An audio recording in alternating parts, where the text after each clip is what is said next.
बच्चों के लिए स्कूल उनका दूसरा घर कहलाया जाता है। घर जहाँ हम सेफ फील करते हैं। पर तब क्या होगा अगर हम वहाँ भी सेफ ना हो? ऐसा ही कुछ हुआ था 15 साल की निशा के साथ। निशा एक डांस कंपटीशन में पार्टिसिपेट किया था और अपनी परफॉर्मेंस की प्रैक्टिस के लिए वो स्कूल खत्म होने के बाद अपने दो दोस्तों रमन और पॉल के साथ रुकी थी। डांस प्रैक्टिस करते वक्त निशा के दोस्त पॉल का बैलेंस बिगड़ गया और वह नीचे गिर गया। उसका पैर ट्विस्ट हो गया था और वह बुरी तरह दर्द से चिल्ला रहा था। स्कूल के सब टीचर्स जा चुके थे और हेल्प के लिए उन बच्चों के पास कोई भी नहीं था। तभी निशा भागकर मेडिकल रूम गई, लेकिन वहाँ भी तब तक ताला लग चुका था। उसी वक्त निशा को लगा कि जैसे कोई उसके पीछे से ऊपर आ गया है। वो उड़ी तो उससे एक परछाई ऊपर जाते दिखी। निशा को लगा कि शायद स्कूल स्टाफ में से कोई तो अभी भी स्कूल में है और इसीलिए निशा उसे रोकने के लिए उसके पीछे भागी। निशा स्कूल के 3rd फ्लोर पर आ चुकी थी। उस फ्लोर पर स्कूल स्टाफ के अलावा किसी का भी जाना मना था। निशा पहले तो वहाँ सीढ़ियों के पास ही खड़ी होकर आवाज़ लगाने लगी, पर उसे कोई जवाब नहीं मिला, इसीलिए वो थोड़ी आगे हो गई। उसने देखा कि उस फ्लोर पर सिर्फ एक ही रूम था और उस पर भी ताला लगा हुआ था। निशा को कुछ भी समझ नहीं आ रहा था, तो वह परछाई को अपने मन का वहम मानकर वापस जाने लगी। लेकिन तभी उसे एक अजीब सी आवाज़ आई। जब निशा ने पलटकर उस कमरे की तरफ देखा तो उस पर जो ताला लगा था वह टूटकर नीचे गिरा हुआ था। निशा एकदम से चौंक गई।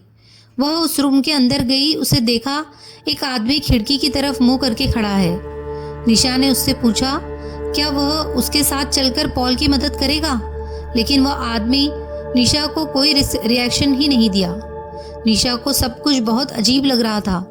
उसने फिर से उस आदमी को पुकारा, लेकिन तभी अचानक उस कमरे का दरवाज़ा अपने आप बंद होने लगा। निशा ये देखकर घबरा उठी।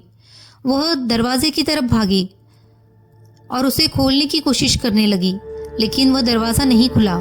तभी निशा को उस आदमी के हंसने की आवाज़ आने लगी। वह बहुत डरावने तरीके से हंस रहा था और धीरे धीरे उसकी हंसी तेज़ हो रही थी। निशा ने पलटकर देखने की हिम्मत ही नहीं हो रही थी और वह डर के मारे ज़ोरों ज़ोरों से दरवाज़ा पीटने लगी। तभी निशा को अपनी गर्दन पर हल्की सी हवा का एहसास हुआ।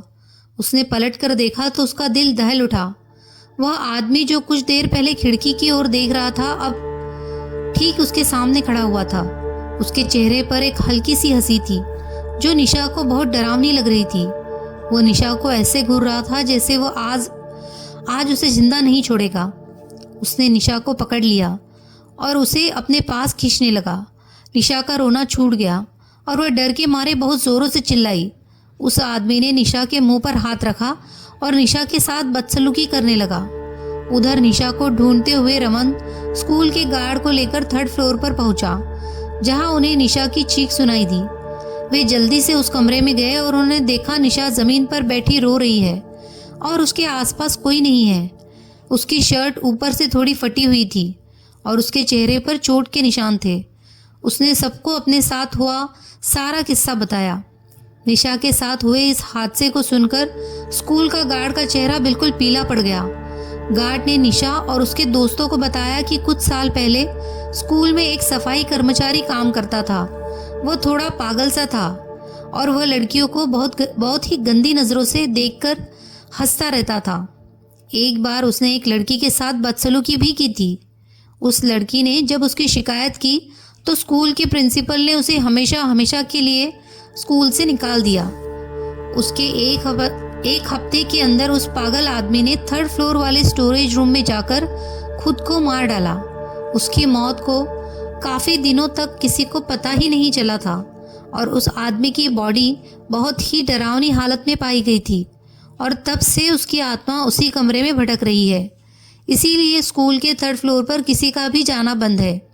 इस इंसिडेंट के बाद निशा इतनी डिस्टर्ब हो गई थी कि वह कुछ दिन तक स्कूल ही नहीं गई, बल्कि कुछ महीनों में उसने एक नए स्कूल में एडमिशन भी ले लिया।